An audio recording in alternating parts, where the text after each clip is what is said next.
कल हमने कहा था कि हम मसल टिश्यूज के बारे में पढ़ रहे थे। हमने यहाँ तक पढ़ लिया था इधर पर।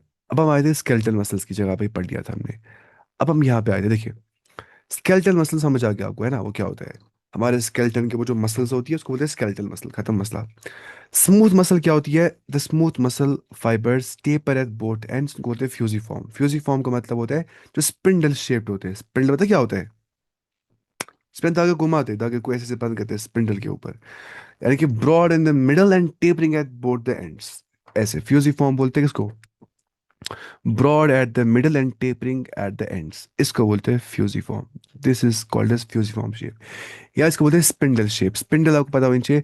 मैं यहाँ पे सर्च करता हूँ आपके लिए। स्पिंडल ये होता है, ये बार बार आता है साइंटिफिक टर्मिनोलॉजीज में ना। ये होता है स्पिंडल, ठीक है, जिसपे धागा वागा घूम जाता है। इसलिए देखिए स्पिंडल दिया नहीं है, अच्छा वाला स्पिंडल ना, जो स्पिंडल जैसा ही होता है। स्पिंडल थ्रेड लिखना पड़ेगा। क्या लिख रहा हूँ मैं स्पेलिंग? ये देखिए आप, स्पिंडल बोलते हैं इसको ही। आप देख पा रहे हैं स्पिंडल कैसा होता है ये? ऊपर से टेपरिंग होता है, बीच में क्या होता है? मोटा सा बल्जड आउट। तो वो ये क्या क्या स्पिंडल शेप। तो फ्यूजिफॉर्म का मतलब होता है वही स्पिंडल शेप, ठीक है। वालेकुम सलाम रहमतुल्लाहि व बरकातहू। ठीक है, तो हमने ये कहा था कल, फ्यूजिफॉर्म क्या होता है? Spindle shaped and do not show striations. Smooth muscles एक तो फ्यूजिफॉर्म ऐसे होते हैं, टेपरिंग एट बोथ एंड्स होते हैं, और साथ में ये स्ट्रेशंस शो नहीं करते। स्ट्रेशंस मैंने आपको कल कहा था, स्ट्रेशंस क्या होती है? होता है ना वो जो डार्क बैंड और लाइट बैंड यहाँ पे आता है, alternating light and dark band, seen in skeletal and cardiac muscles, muscle fibres, not in smooth muscles. बीच वाले में नहीं होती है। अब स्मूथ मसल्स की बात अगर हम करते हैं, वो देखिए यहाँ मैंने लिखा है थोड़ा सा। स्पिंडल शेप्ड होती है वो। नॉन स्ट्रेटेड मसल्स फाइबर्स होती है जो मिल जाती है in the walls of internal organs. Internal organs जो हमारी होती है, उनके वॉल्स में स्मूथ मसल फाइबर्स पाई जाती है। तो cell junctions hold them together. ठीक है, जो सेल जंक्शंस होती है, जो सेल के बीच में जंक्शन होता है, मतलब मिला, जहाँ वो मिलाप उनका हो जाता है, तो उसको पकड़ लेती है अच्छे से। And they are bundled together in a connective tissue sheath. इनको बंडल टुगेदर किया जाता है कनेक्टिव टिश्यू शीथ के अंदर, क्योंकि वो करता क्या है? कनेक्शन पैदा कर देता है इनको, है ना? कनेक्टिव टिश्यू नाम से लगता है। The wall of internal organs, जैसे हमारे जो इंटरनल ऑर्गन्स होते हैं उनके जो वॉल्स होते हैं, ब्लड वेसल्स की बात करते हैं, सच एज ब्लड वेसल्स, ठीक है।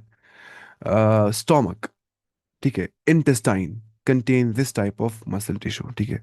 स्मूथ मसल्स इनवॉलेंट्री होती है, ये बहुत इंपॉर्टेंट चीज है। क्या हम बोलते पेट को? पेट डाइजेशन करो, पेट, मेरी पेट कस डाइजेशन से, ऐसे बोलते हैं हम पेट को? नहीं, वो कर रही होती है खुद ब खुद।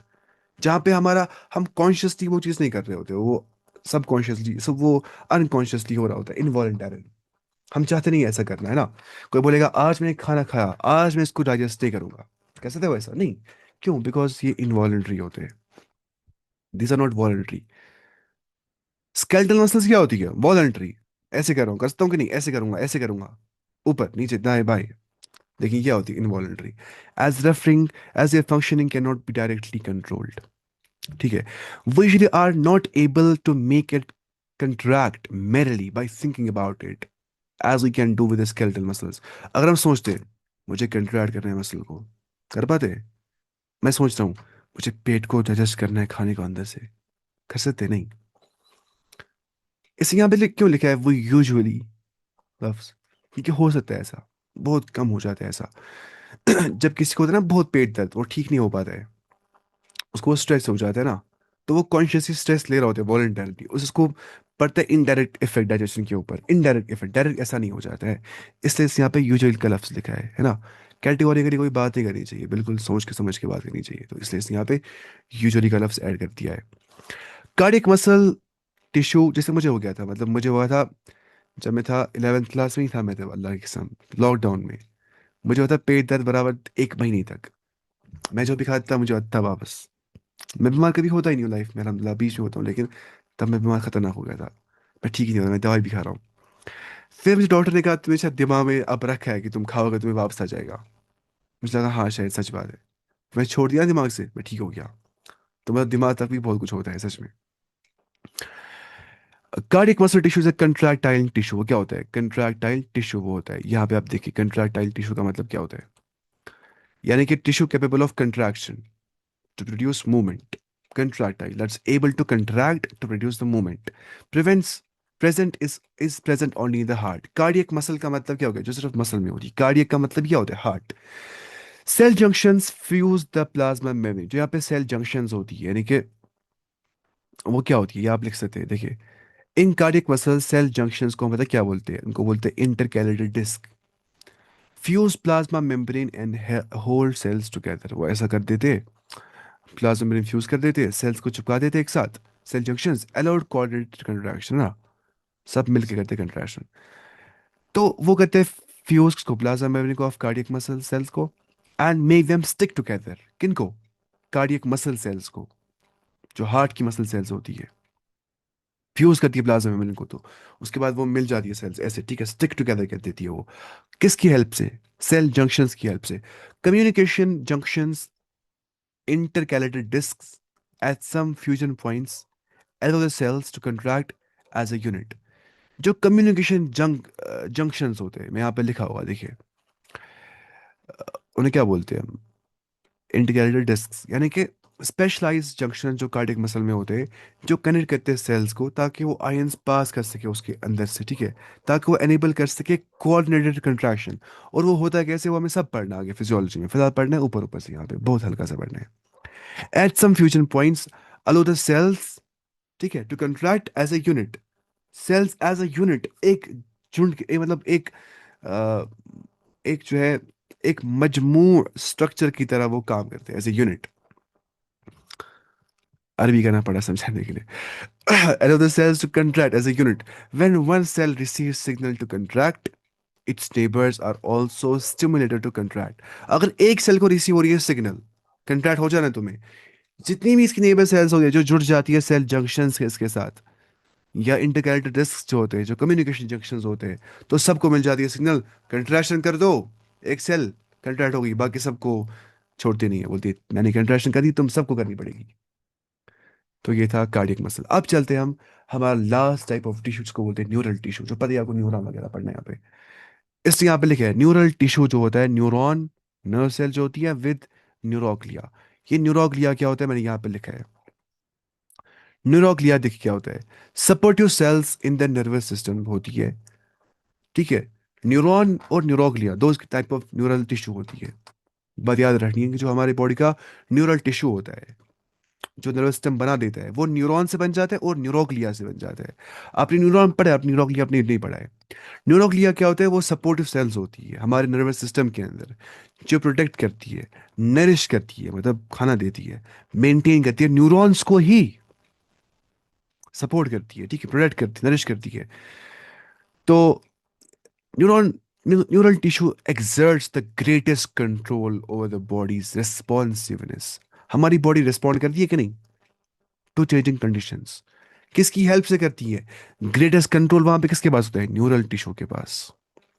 नर्वस सिस्टम से ही हमारे पास सेंसरी परसेप्शन कहाँ से आ जाती है, नर्वस सिस्टम से ही आ जाती है ना. देखिए यहाँ पे फिर से वो मसला हो जाता है जिसको हम बोलते हैं फिलोसफी के अंदर प्रॉब्लम ऑफ कॉन्शियसनेस. उसका जवाब साइंस नहीं दे सकती, वो बियॉन्ड साइंस है. मतलब हम बोलते हैं साइंस स्टूडेंट्स के, कॉन्शियसनेस बन जाती है न्यूरल फायरिंग से. न्यूरॉन जुड़ जाते हैं, इलेक्ट्रिकल इंपल्स जनरेट हो जाती है और हमें कॉन्शियसनेस मिल जाती है. लेकिन सवाल पैदा हो जाता है कि इलेक्ट्रिकल इंपल्स जनरेट होने से कॉन्शियसनेस कहाँ से आ जाती है, क्योंकि इलेक्ट्रिकल इंपल्स फिजिकल चीज है, कॉन्शियसनेस फिजिकल नहीं, वो मेटाफिजिकल है कि नहीं. मतलब बेइज्जते मुसलमान में पढ़ना चाहिए जरूरी ये चीज. हमजा जोर जैसे ना, उसने किताब डिवाइन रियलिटी में अच्छे से समझाई ये चीज, वो खतरनाक मुस्लिम फिलोसफर है. उसने लिखा है ये चीज के, मेटाफिजिकल एंटिटी से फिजिकल, फिजिकल एंटिटी से मेटाफिजिकल एंटिटी इवॉल्व नहीं हो सकती है. मतलब आप देखिए, मुझे पता है मैं जिंदा हूँ, I am self aware, and I know that I can do the question of I have that potential to do the question of I, and I am self aware. I have the sensory perception. I can smell. I can taste. I can feel. This is not physical. I know. It's not physical. I have that inner subjective consciousness. Inside me is inner subjective consciousness. मतलब आप पूछते हैं मेरे दिमाग में इस time पे क्या चल रहा है, नहीं. आप मानिए मैंने खाना खाया, मैंने मांस खाया, आपने भी मांस खाया, मुझे लगा ये वाला मज़ा. मास का।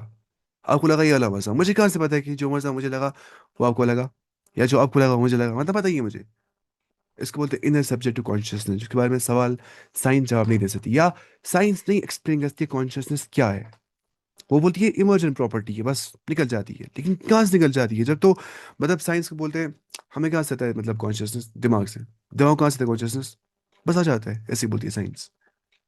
मतलब ब्रेन तो, ब्रेन में कॉन्शियसनेस कहाँ से आ जाती है। अपन ये चलो न्यूरोनल जो पाथवेज बन जाती है, फिर नर्व सेल जुड़ जाती है, न्यूरॉन्स, ठीक है, इलेक्ट्रिकल इम्पल्स से कैसी आ जाती है कॉन्शियसनेस, इसका सवाल कयामत तक साइंस नहीं दे सकती है, ये बियॉन्ड साइंस है। इसको बोलते हैं ये प्रॉब्लम ऑफ कॉन्शियसनेस, बड़े बड़े स्कॉलर्स न्यूरो साइंस भी जवाब नहीं दे सकती इस चीज़ का। तो हम क्या बोलते हैं मुसलमान, हम बोलते हैं कि ये कॉन्शियसनेस हमें कॉन्शियस बीइंग से आ गई जो खुद कॉन्शियस होगा, कोई जवाब नहीं है वरना। नेचुरलिस्टिक एक्सप्लेनेशन यहाँ पे क्या देगा एक बायोलॉजिस्ट, कि कहाँ से आगे कॉन्शियसनेस, लाइफ कहाँ से आगे from non life, how is it possible कि ए बायोजेनेसिस हो गया, लाइफ आगे फ्रॉम नॉन लाइफ। पहला सवाल जो डार्विन थ्योरी पे उठ जाता है, how life came from non life, how abiogenesis happened. Neurons the unit of neural system are excitable cells, मेरा डिबेट इंशाल्लाह होने वाला है अप्रैल में ओएस इकबाल के साथ, उस टाइम पे वो आप देख सकते हो, ठीक है, शाम को होगा वो ऑनलाइन ऐसे ना। मैंने उसको भी सवाल बोला था कॉन्शियसनेस कहाँ से आ गया हमारे अंदर, वो जानने वाला है साइंस, उसने बोला मुझे नहीं पता है, आप बताओ, मैंने कहा कि कॉन्शियस बीइंग से आ गई है। उसने वहां से कहा कि वो फिर गॉड जीसस होगा। मैंने कहा आप नाम कुछ ही बोल, लेकिन आप तो इतना मानते रहे कि वो कॉन्शियस बीइंग है। तो सच में इसके पास यहाँ पे जवाब ही नहीं किसी के पास। चलते हम नीचे।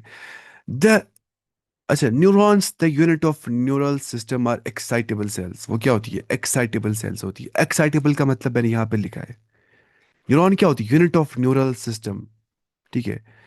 एक्साइटेबल सेल्स होती है cells that respond to stimuli. बोला ये इंसान कितना कितना ही एक्साइटेड इंसान है, मतलब ये जल्दी कहता है रिएक्ट या रिस्पॉन्ड करता है, ठीक है, to stimuli by generating electrical signals, ठीक है। न्यूरॉन्स और मसल सेल्स होती है, उनको बोलते हैं एक्साइटेबल सेल्स, ठीक है। तो ये होती है क्या, एक्साइटेबल सेल्स जल्दी रिस्पॉन्ड करती है स्टिमुलस की ओर। मुझे कोई, मैं सो गया हूँ तो मुझे आंख को ऐसे करे जल्दी उठ जाऊंगा बिकॉज ऑफ न्यूरॉन, क्योंकि वो क्या होती है, एक्साइटेबल सेल्स, नर्व सेल्स और न्यूरॉन्स और muscle cells. The neurological cell which constitute the rest neural system protect and support the neuron। जो न्यूरोलॉजिकल सेल होती है इसको न्यूरोग्लिया बोलते हैं, वो करती है न्यूरॉन को क्या, प्रोटेक्ट एंड सपोर्ट। न्यूरोग्लिया जो होती है उसको बोलते हैं न्यूरोलॉजिकल सेल, एक ही बात है, ठीक है। Neuroglia make up more than one half the volume of neural tissue of our body. अगर हमें हमें देखना होगा हमारे बॉडी का जो वॉल्यूम ऑफ न्यूरल टिश्यू है वो कितना है, उसमें से मोर देन वन हाफ, 1/2 से ज्यादा, पता कौन बनाता है, न्यूरोग्लिया ही बना देता है, ना कि न्यूरॉन। तो न्यूरॉन से ज्यादा क्या होता है, न्यूरोग्लिया ही, जो न्यूरॉन को नरिशमेंट दे रहा होता है, खाओ खाओ न्यूरॉन, बड़े हो जाओ, सपोर्ट कर रहा होता है। When a neuron is suitably stimulated, an electrical disturbance is generated which swiftly travels along its plasma membrane। जब एक न्यूरॉन को suitably stimulate किया जाता है, उसको कुछ स्टिमुलस मिल जाता है, टच मतलब टच टेम्परेचर, ठीक है, पीएच की डिफरेंस आ जाती है, या कुछ भी बनता है स्टिमुलस, ठीक है, इलेक्ट्रिकल डिस्टर्बेंस वहां पे जनरेट हो जाती है अंदर से, जो स्विफ्टली ट्रैवल करती है along its plasma membrane। मतलब न्यूरॉन के प्लाज्मा मेम्ब्रेन के अंदर, ये देखिए, आप ये देख रहे हैं, ये छोटी छोटी cells, these are neuroglia, these are neuroglia. ये तो बताइए ना, कोई डेंड्राइट्स होती है, ठीक है, सेल बॉडी विद न्यूक्लियस, ये हो गया सेल बॉडी, न्यूक्लियस, ठीक है, ये हो गया डेंड्राइट्स, ये बाल जैसे होते हैं, फिर एक्सन, पढ़ा होगा ना आपने ना। मैं आपको दिखाता हूँ, हमें पढ़ना ही इतना डिटेल में पढ़ना है हमें, क्लास 11 में आपको दिखाता हूँ स्ट्रक्चर ऑफ न्यूरॉन। पहले इसे देखे रखेंगे, फिर हमें पढ़ना है बाकी नर्वस सिस्टम में आराम से। You can see the structure of neuron here in the very प्यारी डायग्राम, एनसीईआरटी की कितनी बकवास डायग्राम है लेकिन न्यूरॉन के बारे में, ये देखिए आप, है ना, ये देख सकते हैं आप सब कुछ। यहाँ पे पता ही है आपको न्यूक्लियस तो होगा ही होगा, है ना, और डेंड्राइट पता ही है आपको, एक्सन पता ही है आपको, यहाँ से यहाँ तक एक्सन, एक्सन टर्मिनल इसको बोलते हैं, जहाँ पे एक्सन एंड हो जाता है, टर्मिनल, ठीक है। इसको माइलिन बोलते हैं, इसको सचवान सेल बोलते हैं, इसको नोड ऑफ रैनबर बोलते हैं, पता नहीं आपको शायद सिलेबस में होगा, 11th में है लेकिन मतलब आगे। डेंड्राइट न्यूक्लियस पता आपको ना। तो ये था क्या, न्यूरॉन की एनाटॉमी के बारे में हम देख रहे थे। अब हम चलते बिल्कुल आगे। अच्छा, arrival of disturbance and neurons ending जो होती है, और आउटपुट जोन ट्रिगर्स इवेंट्स, वहां पे इवेंट्स हो जाते हैं, ठीक है, दैट मे कॉज स्टिमुलेशन और inhibition of adjacent neurons and other sales. या तो स्टिमुलेशन हो जाती है, या तो इनहिबिशन, यानी कि वो रुक जाता है ना। मतलब मैं बोलता हूँ कि मुझे कोई चीज ऐड करता है स्टिमुलस, मुझे उठाने के लिए, उभारने के लिए। और इनहिबिशन क्या होता है, स्टॉप करने के लिए, adjacent neurons and other sales. ये हमें समझ नहीं आ जाएगा अभी ये चीज। ये रिएक्शन जो है, ये कैस्केड ऑफ रिएक्शंस में पढ़नी है अच्छे से। In the chapter of nervous system में पढ़ना है अच्छे से, वहां पे आएगा समझ, इसलिए यहाँ पे लिखे 21 में पढ़ना है। फिलहाल इतना समझ आएगा कि इलेक्ट्रिकल इंपल्स जनरेट हो जाती है, इलेक्ट्रिकल डिस्टर्बेंस आ जाती है वहां पे, ठीक है। Arrival of disturbance at neurons ending, जहाँ पे वो होती है क्या, एक्सन टर्मिनल्स के पास, ठीक है। तो फिर वो हम देखेंगे अच्छे से। ऑर्गन एंड ऑर्गन सिस्टम के बारे में हम देखते हैं। The basic tissues mention above organize to form organs, है ना, विच इन टर्न बनाते हैं क्या, ऑर्गन सिस्टम। ये पढ़ा था हमने पिछली बार। तो ये पता, ये सब पढ़ा था हमने, ये नहीं पढ़ लिया था, हमें यहाँ से पढ़। अब पढ़ते हैं हम अर्थ फॉर्म के बारे में, ठीक है। मॉर्फोलॉजी पता ही नहीं, पढ़ा था हमने सब कुछ यहाँ पे। अब देखिए हमें पढ़ना है क्या, मॉर्फोलॉजी एनाटॉमी हमें पढ़नी है अर्थवर्म की, कॉकरोच की, फ्रॉग की, रिप्रेजेंटिंग इनवर्टिब्रेट्स एंड वर्टिब्रेट्स, ठीक है। अर्थवर्म क्या होता है, इनवर्टिब्रेट की वर्टिब्रेट, जवाब दीजिए मुझे जल्दी। What is earthworm and what is frog and what is cockroach. Earthworm और कॉकरोच इनवर्टिब्रेट में आ जाते हैं। कॉकरोच जो है वो फाइलम एनिलिडा में आ जाते हैं, सॉरी, कॉकरोच जो फाइलम आर्थ्रोपोडा में आ जाता है, इंसेक्ट्स में। और जो अर्थवर्म है वो एनिलिडा में आ जाता है ना। और फ्रॉग किस में आते हैं, वर्टिब्रेट्स में। किस में आते हैं, एम्फीबियंस में, तो पता है आपको। अब पढ़ते हैं अर्थवर्म के बारे में। यहाँ मैंने कुछ लिखा हुआ शायद अर्थवर्म के बारे में, स्टार्ट बेसिक्स पहले। अर्थवर्म एनसीईआरटी क्लास लैंग्वेज में कुछ की पॉइंट्स पहले से आप याद रखिए। पहली बात, इट्स फ्रॉम फाइनम एनिलिडा से आ जाता है। बॉडी क्या होती है, लॉन्ग होती है, सिलेंड्रिकल होती है, मेटामेरिकली सेगमेंटेड, वहां पर मेटामेर्स पाए जाते हैं, जो रिपीटेड सेगमेंट्स होते हैं, मेटामेर्स मानिए आप। अच्छा लच लच खंज तम जब मेटामेर, ठीक है। अगर तुम कैसे रिपीट वहाँ क्या, मेटामेरिकली सेगमेंटेड। मुझे कश्मीरी बोलना में टाइम लगता है, उर्दू तेज बोल पाता हूँ। बॉडी क्या होती है, लॉन्ग सिलेंड्रिकल मेटामेरिकली सेगमेंटेड। अब मेटामेर्स क्या होते हैं, रिपीटेड बॉडी सेगमेंट्स, ठीक है। सिमेट्री क्या होती है, बायलैटरल, ऐसे काटेंगे खचक दो हिस्सों में। सीलोम क्या होता है, ट्रू सीलोम, उसको बोलते हैं शाइजोसीलोम। एक तो था वो एक तो था वो स्यूडोसीलोम, यहाँ पे क्या है, शाइजोसीलोम। शाइजो मतलब ट्रू सीलोम। उसके बाद थिन, यहाँ पे थिक स्किन क्या होता है, थिन पतला होता है, मॉइस्ट क्यूटिकल कवर्ड, क्यूटिकल बाहर से होता है, ठीक है। प्लांट्स में भी क्यूटिकल होता है, लीव्स के ऊपर, यहाँ भी क्यूटिकल होता है, आउटर कवरिंग होती है वो। लोकोमोशन पता है कैसे कहते हैं, सीटे से, वो हमें आगे पढ़ना है सब कुछ, ठीक है। रेस्पिरेशन स्किन से करते हैं, सर्कुलेशन यहाँ पे होता है close blood vascular system. Excretion nephridia से करते हैं, हम पढ़ेंगे आगे अभी। नर्व सिस्टम लैडर लाइक होता है, वेंट्रल नर्व कॉर्ड यहाँ पे होता है। रिप्रोडक्शन क्या होता है, हेमीफ्रोडाइट। हेमीफ्रोडाइट क्या होता है, बाइसेक्सुअल। मर्द भी होता है, वही, औरत भी होती है वही, यानी कि मेल और फीमेल अर्थवर्म एक ही होता है। वो हर्माफ्रोडाइट होता है। हर्मा क्या होता है, मेल, फ्रोडाइट होता है फीमेल, साथ में होते हैं, बाइसेक्सुअल। तो इतना आपको बेसिक्स पता होनी चाहिए। और यहाँ पे क्लाइटलम होता है, ग्लैंडुलर रीजन, वो हम पढ़ेंगे नीचे अच्छे से। वो कहते हैं कोकून फॉर्मेशन, फिर हम देखते हैं यहाँ पे डाइजेस्टिव सिस्टम कंप्लीट यहाँ पे होता है, क्योंकि यहाँ पे माउथ और एनक्स के लिए अलग अलग ओपनिंग्स होती है, that's called as complete digestive system. अब ये हम पढ़ेंगे डिटेल में, ठीक है। ये था ओवरव्यू। अर्थवर्म एक रेडिश ब्राउन टेरेस्ट्रियल जमीन पर रहने वाला इनवर्टिब्रेट, यानी कि नॉन वर्टिब्रेट होता है, जो इसमें वर्टिबल कॉलम नहीं होता है। जो इनहेबिट करता है, यानी कि रहता है वो in the upper layer of moist soil के अंदर। जब बारिश पड़ती है इसलिए वो ऊपर निकल जाता है। During day time they live in burrows, दिन में वो बिल्कुल नीचे होते हैं। Made by boring and swallowing the soil, वो बिल्कुल मतलब निगल देते हैं सॉइल को, वैसे बना देते वो। In the gardens they can be traced bye there faecal deposits. अगर मुझे ढूंढना है कि कहाँ पे अर्थफॉर्म, उनके हम फीकल डिपॉजिट्स देखेंगे, उनका वेस्ट मटेरियल कहाँ पे होता है, उसको बोलते हैं यहाँ पे वर्म कास्टिंग्स। ऐसे कास्ट किसको बोलते हैं, कास्ट। आप शायद फिजिक्स में पढ़ा होगा, फिजिक्स में बताइए, व्हाट इज कास्टिंग। मतलब फेंकना कोई चीज, कास्ट करना, ठीक है।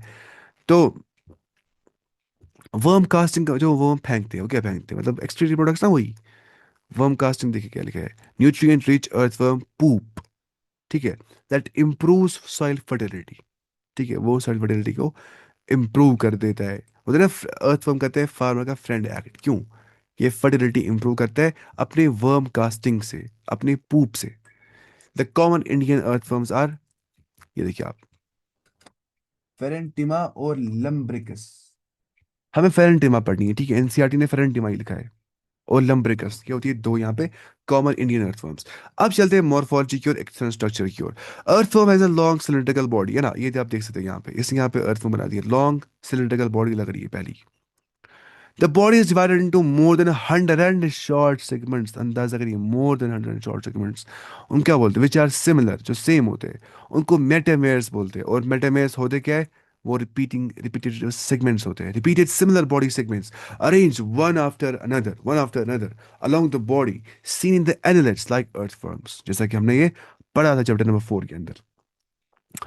अबाउट 100 to 120 तक ये मेटामेयर्स हो सकते हैं, मोर देन सो, ऐसे खच खच खच खच, देखा होगा आपने। The dorsal surface of body is marked by Annelida, मतलब क्या होता है, जहाँ पे क्या होता है, रिंग लाइक मेटामेयर्स पाए जाते हैं ना, एनालिस से बनी है ना ये चीज, अगर भूल गया होगा वैसे। The dorsal surface of body is marked by a dark median mid dorsal line. जो बॉडी की डोर्सल सरफेस होती है, पीछे वाली सरफेस जो होती है, उसको मार्क्ड बाय होती है क्या, अ dark median mid dorsal line. ठीक है, यहाँ पे लिखा होगा देखिए, अ dark line along the mid of the dorsal surface, along the mid of the dorsal surface, formed by dorsal blood vessel। dorsal blood vessel से क्या क्या बन जाता है, ये लार्ज डार्क लाइन बन जाती है, ठीक है, by the dorsal blood vessel।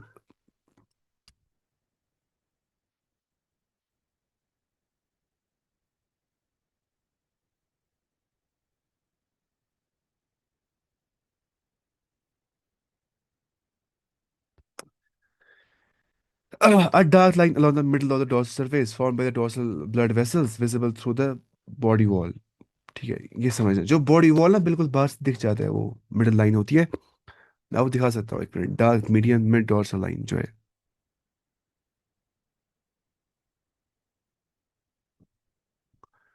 ये देखिए आप, ये आंसर दिया ही नहीं अच्छे से इसलिए। Dark median mid dorsal line, यहाँ पे आप देख सकते हैं, क्या इंसान को दिख रहा है,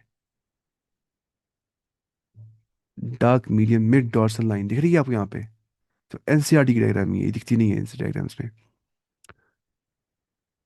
उसके बाद, जो कि असल में क्या होती है, डॉर्सल ब्लड वेसल होती है असल में, along the longitudinal axis of the body, जो कि longitudinal axis of the body, मतलब अगर ये इसकी एक्सिस, बॉडी की एक्सिस है, ठीक है, this axis is what, longitudinal axis, and this axis is what, latitudinal axis, नहीं बताइए आपको। The ventral surface is distinguished by presence of genital openings. इनको सामने से पता क्या होती है, वेंट्रल सरफेस जेनिटल ओपनिंग्स होती है, पोर्स होती है। और वो करते क्या है, वो जेनिटल ओपनिंग्स जो होती है, यहाँ पे मैंने लिखा होगा, जेनिटल ओपनिंग्स जो है वो, या पोर जो होती है फॉर्म में, वो एक्सटर्नल ओपनिंग्स होती है जहाँ से वो गमीट्स को रिलीज कर देते हैं ड्यूरिंग रिप्रोडक्शन, जेनिटल पोर्स, ठीक है। Anterior and consist of mouth, जो ऊपर का एंड होता है ना, ये मेरा कौन सा साइड है, एंटीरियर साइड है ऊपर वाला। Anterior and consist of mouth and prostomium. Mouth और प्रोस्टोमियम, देखिए प्रोस्टोमियम क्या होता है, प्रोस्टोमियम का मतलब होता है कि स्मॉल फ्लैशी लोब, ठीक है, इन front of the mouth of the earthworm that overhangs the mouth, mouth को ओवरहैंग कर देता है, and help in sensing and burrowing. Sense करता है और खोद देता है कौन, प्रोस्टोमियम, जो कि बिल्कुल माउथ के बाद होता है। जहां पर ये स्टोमा आ गया ना, स्टोमा का मतलब होता है क्या, माउथ, प्रो मतलब प्रो ही सामने आ जाएगा, ठीक है। आप यहाँ पे देख सकते हैं, इनकी ये माउथ ओपनिंग है ना, ये देखेंगे माउथ में छोटा होता है। और ये क्या है, ये प्रोस्टोमियम है, ये प्रोस्टोमियम, ये दिख रहा है आप इसको बाहर से। तो ये प्रोस्टोमियम होता क्या असल में, यहाँ पे एनसीईआरटी लिखा नहीं है इसके बारे में कुछ, यहाँ पे आप इसको उठा से screenshot. Prostomium small fleshy lobe in front of the mouth होता है ऐसे, ठीक है, दैट ओवर हैंग्स, ऐसे कहता है hang the mouth and helps in sensing and burrowing, तो पता ही है। The end the prostomium a lobe which serves as covering for mouth, covering for mouth के काम में आ जाता है, एंड एज अ वेज, और ये वेज की तरह काम होता है। वेज क्या होता है? जो छांग घुसाता है वेज किसी के अंदर। वेज ना, वेज में आपको दिखाता हूँ वेज।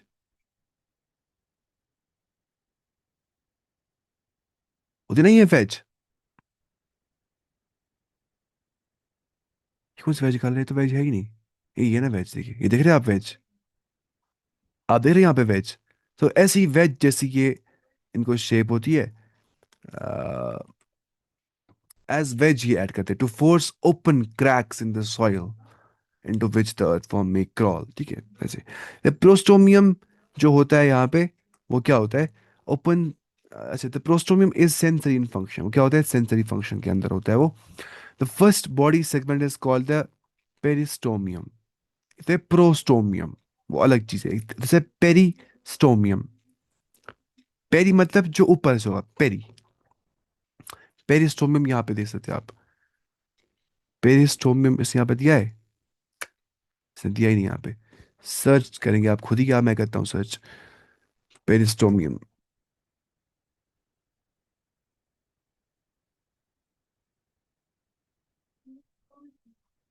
ये देखिए आप मानिए इसका हेड है, ठीक है, अर्थवर्म का हेड है यहाँ पे। वो बोलते हैं प्रोस्टोमियम दिख रहा है आपको। प्रोस्टोमियम के बिल्कुल नीचे क्या है? पेरिस्टोमियम, ठीक है। पेरिस्टोमियम इसको बोलते हैं, तो ये यहाँ पे हमें समझना था। बकल सेगमेंट बोलते हैं इसी को, पेरिस्टोमियम को, जो फर्स्ट बॉडी सेगमेंट होता है, ठीक है। विच कंटेन्स द माउथ, जिसमें माउथ होता है, किसमें? पेरिस्टोमियम के अंदर। पेरी का मतलब होता है जो बाहर से कवर करता है ना, पेरिकार्प, जो फ्रूट को बाहर से कवर कर देता है। तो पेरिस्टोमियम जो माउथ को बाहर से कवर करता है उसको बोलते हैं peristomium. Which contains the mouth, किसने लगा दिया इन्वोल्टर लोअर इन्वोल्टर पे? खत्म हो गया इन्वोल्टर। इन अ मैच्योर वर्म, एक मैच्योर वर्म के अंदर सेगमेंट्स जो होते हैं, मैच्योर वर्म के अंदर सेगमेंट्स जो होते हैं, वो हमें पढ़ना है। अर्थ फॉर्म थोड़ा खुशक है, बहुत ज्यादा खुशक है, इसको इतना स्ट्रक्चर कॉम्प्लेक्स है। उतना आपने 10th में इंसानों के बारे में नहीं पढ़ा हुआ जितना आपको अर्थ फॉर्म के बारे में पढ़ना है। देखिए, body of earthworm, dorsal view, फिर वेंट्रल व्यू। डॉर्सल मतलब क्या हो गया? पीछे से। और वेंट्रल मतलब क्या हो गया? आगे से, पीछे वाला साइड है, ठीक है, मतलब आपने ऐसे घुमा दिया पीछे की तरफ या आगे की ओर। ये दूसरा वाला कौन सा है? Ventral view. क्यों उसको बोलते हैं वेंट्रल व्यू? अभी पढ़ा ना हमने कि वहां पे होते हैं क्या? फीमेल जेनाइटल अपर्चर या mail genital aperture. Genital aperture आगे से होता है, वेंट्रल साइड। आप मानी मैं अर्थ हूँ, मैं जमीन पे रेंग रहा हूँ, ठीक है। कौन साइड है? Ventral side. तो यहाँ पे क्या होंगे? मेल जेनाइटल अपर्चर या फीमेल जेनाइटल अपर्चर, सामने से। और ये पीछे वाला साइड है, ठीक है, ये डोर्सल साइड है। लेटरल व्यू इसे सी में दिया है। सी कहाँ पे है? ये देखिए आप, ये लेटरल व्यू है। लेटरल, ठीक है, साइड का व्यू ना, ऐसे। और हम चल रहा है, उसको उठा रहा हूँ साइड से फोटो ऐसे। तो लेटरल व्यू। उसके बाद शोइंग माउथ ओपनिंग, जहाँ पे माउथ ओपनिंग आप देख सकते हैं। और पेरिस्टोमियम, और यहाँ पे ये क्या है? अच्छा, इसने दिया है, मैंने गलत पढ़ा, मैं इसको पढ़ रहा हूँ था। ये पेरिस्टोमियम, मैं क्या पढ़ रहा हूँ, खुदा मेरी आंखें खराब हुई है। नंबर बढ़ गया चश्मे का सच में। यहाँ पे पेरिस्टोमियम, यहाँ पे क्या है? Prostomium. This is prostomium, this is peristomium, दिया जो एनसीईआरटी ने था। चश्मे पे बदला होने बस आगे, नंबर खुद मत। उसके बाद चलते हैं हम नीचे। अब इसे कुछ लिखा है यहाँ पे। मैच्योर वर्म में जो सेगमेंट्स होते हैं ना, वो कितने होते हैं? 14 to 16 are covered by prominent dark band, ठीक है।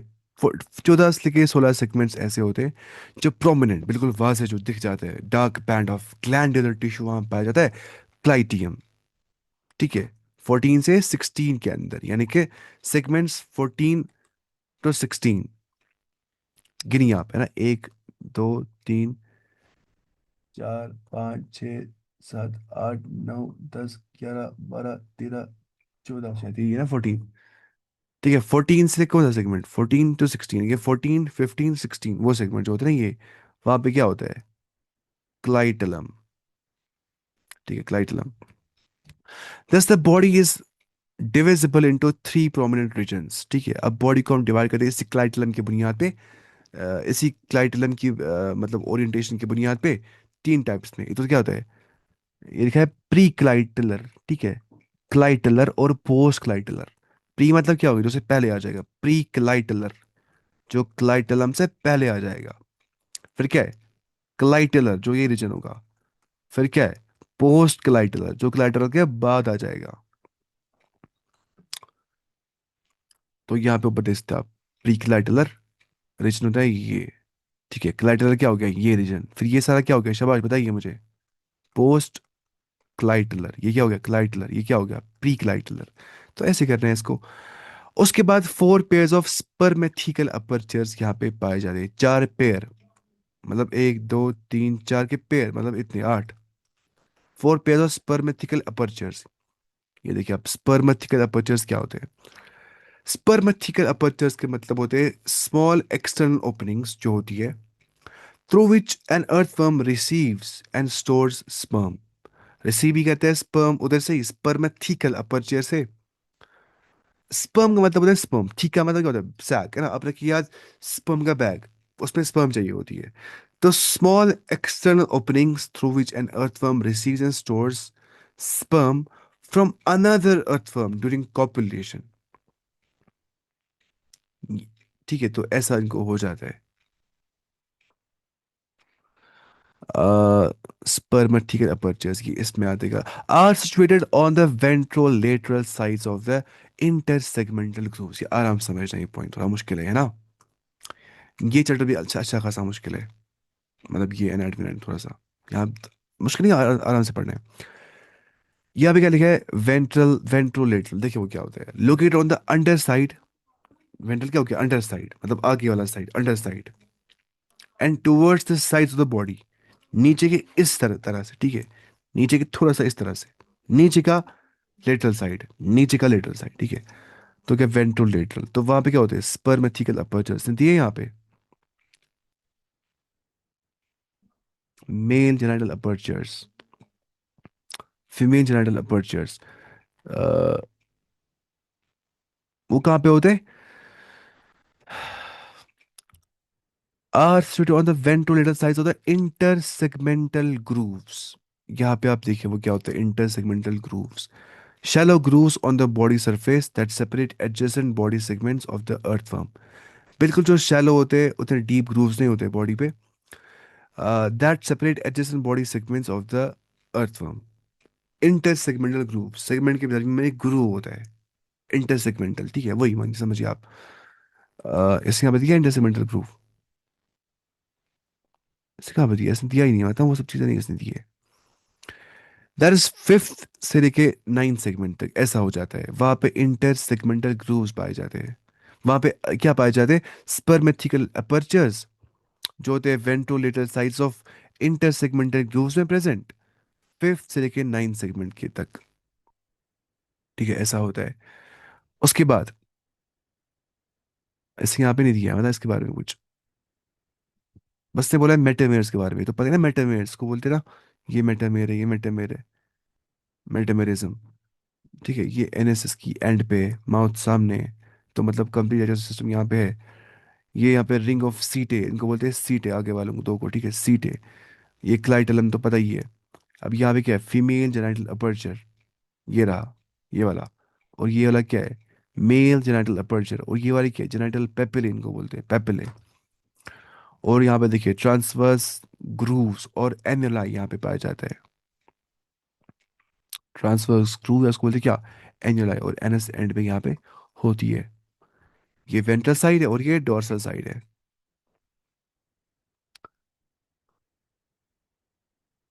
क्या ये स्क्रीन पे चल रहा है इसको, भाई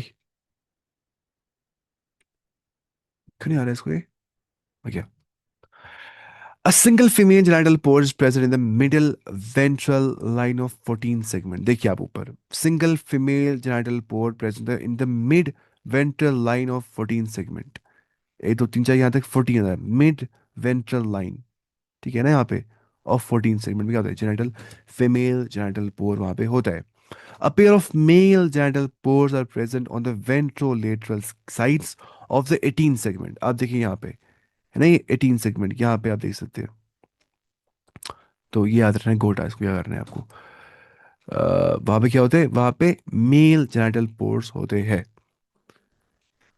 न्यूमरस माइन्यूट पोर्स उनको बोलते हैं नेफ्रीडियो पोर्स, ठीक है। नेफ्रीडियो पोर्स जो होते हैं उनसे एक्सक्रीशन कर देते हैं। यानी कि माइन्यूट एक्सटर्नल ओपनिंग्स होती है, मानिए आप, छोटी छोटी एक्सटर्नल ओपनिंग्स होती है through which nephridia discharge excretory waste. अंदर से नेफ्रीडिया होता है ना, अगर आपको याद होगा कि एनालिडा में नेफ्रीडिया प्रेजेंट होता है फॉर एक्सक्रीशन।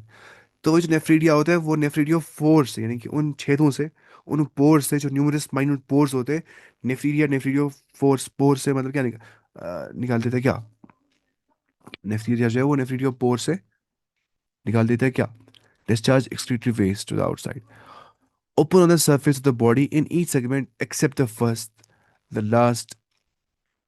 ठीक है, हर बॉडी सेगमेंट में क्या होता है, नेफ्रिटिव पोर्स वहां पे होते हैं, एक्सेप्ट कहाँ पे, फर्स्ट में नहीं होते, लास्ट वाले में नहीं होते, और क्लाइटलम वाले सेगमेंट में नहीं होते। नहीं नहीं, ये अलग पॉइंट है, ये अलग चीज़ है, ठीक है, ये ऐसा नहीं होता है। ईच बॉडी सेगमेंट, हर बॉडी सेगमेंट में एक्सेप्ट द फर्स्ट, लास्ट और क्लाइटलम, फर्स्ट लास्ट और क्लाइटलम के बगैर there are rows of S shaped setae. यहाँ पे एस शेप्ड सीटे होते हैं, ऊपर देखिए आप, है ना सीटे, तो एस शेप्ड सीटे यहाँ पे पाए जाते हैं। अब कहाँ कहाँ पे नहीं पाए जाते, in each body segment except the first वाले में, लास्ट वाले में, क्लाइटलम में, जो यहाँ पे क्लाइटलम था, यहाँ पे सीटे नहीं पाए जाते, बाकी हर जगह पे सीटे पाए जाते हैं, एस शेप सीटे एम्बेडेड इन द, यहाँ पे क्या लिखा था मैंने, एपिडर्मल लिखा है, यहाँ पे क्या है? आप बता सकते हैं मुझे यहाँ पे, क्योंकि मैं इसको हटा नहीं सकता हूँ शायद।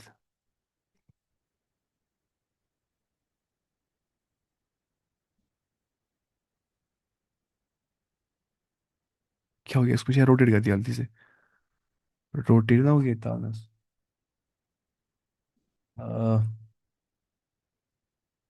रोटेट हो गया, इसको करना पहले, ठीक। क्या क्या लिखा है वहां पे, बताइए मुझे, मैं देख नहीं पा रहा हूँ यहाँ पे क्या लिखा है। अब दिख रहा है, एम्बेडेड इन द एपिडर्मल पिट्स, ठीक है, वो होते एम्बेडेड इन द एपिडर्मल पिट्स, कौन, एस शेप सीट जो कहाँ नहीं पाए जाते, बॉडी के फर्स्ट सेगमेंट पे, लास्ट सेगमेंट में, क्लाइटलम पे। उसके बाद इन the middle of each segment, ठीक है, embedded in the S shape सीटे एम्बेडेड इन द एपिडर्मल पिट्स में, इन the middle of each segment पाए जाते हैं क्या, एस शेप्ड सीटे। सीटे कैन बी एक्सटेंडेड और रिट्रैक्टेड, एक्सटेंडेड और रिट्रैक्ट मतलब अपनी जगह पे वापस आना, एक्सटेंड और रिट्रैक्ट ऐसे, ठीक है। Their principal role is locomotion, असल में हेल्प करते हैं सीधे किसमें, लोकोमोशन की मूवमेंट के अंदर, चलते ना ऐसे ऐसे ऐसे ऐसे ऐसे ऐसे। तो वही extend, retract, extend, extend retract, extend retract, extend retract, है चलते ना ऐसे ही, ऐसे ऐसे ऐसे ऐसे ऐसे ऐसे। तो वो सीटे की हेल्प से ऐसा हो जाता है। इसलिए यहाँ पे सीटे की डायग्राम हमें समझा दी है यहाँ पे। असल में एनसीईआरटी ने बहुत कम डायग्राम्स यहाँ पे दी है, इसलिए हम ये समझ नहीं पा रहे अच्छे से ना इसका मैकेनिज्म। मैं इसके डायग्राम कल बनाता हूँ, उसके नोट्स अलग से, क्योंकि एनसीईआरटी ने यहाँ पे थोड़ा कम कम दिया डायग्राम्स पे, कटौती की है। हालांकि इससे देखना कितना, मुझे लगता है कि आपने शायद क्लास में इतना पढ़ा होगा इंसानों के बारे में था, नहीं पढ़ा होगा आपने इतना उस टाइम पे डाइजेस्ट सिस्टम में, इसमें ना, लाइफ प्रोसेस में, लेकिन यहाँ पे आपको पढ़ना है इसके बारे में इतना। अब सोचिए फिर आगे हायर क्लास में कितना पढ़ना होता होगा, है ना, बहुत सारा पढ़ना पड़ता है आगे, मतलब डेप्थ, लेकिन फिर आते ना अपनी सोच मतलब होल्ड इंसान को फिर नहीं लगता है मुश्किल पढ़ना, लेकिन डेप्थ होती है इसमें, क्योंकि यहाँ पे बायोलॉजी में क्या होता है, यहाँ पे अनलिमिटेड डेप्थ होती है। यहाँ पे आसान होता है ना बहुत समझना, बस याद करना होता है, और क्या करना होता है, थोड़ा समझना होता है, डायग्राम याद दिखनी होती है, और रट्टा मारना होता है। अब एनाटमी की बात करते हैं। The body wall of earthworm is covered externally by a thin non cellular cuticle, ये बात याद रखनी है। जो बॉडी वॉल जो होता है ना, ठीक है, इनका किनका, अर्थवर्म्स का, वो बाहर से कवर्ड बाय क्यूटिकल तो होता है, लेकिन वो सेलुलर नहीं होता है, वो नॉन सेलुलर होता है, वहां पे सेल्स प्रेजेंट नहीं होती, मतलब वो लिविंग क्यूटिकल नहीं होता है। नॉन सेलुलर मतलब क्या, नॉन लिविंग। आप ऐसे यहाँ पे लिख सकते हैं,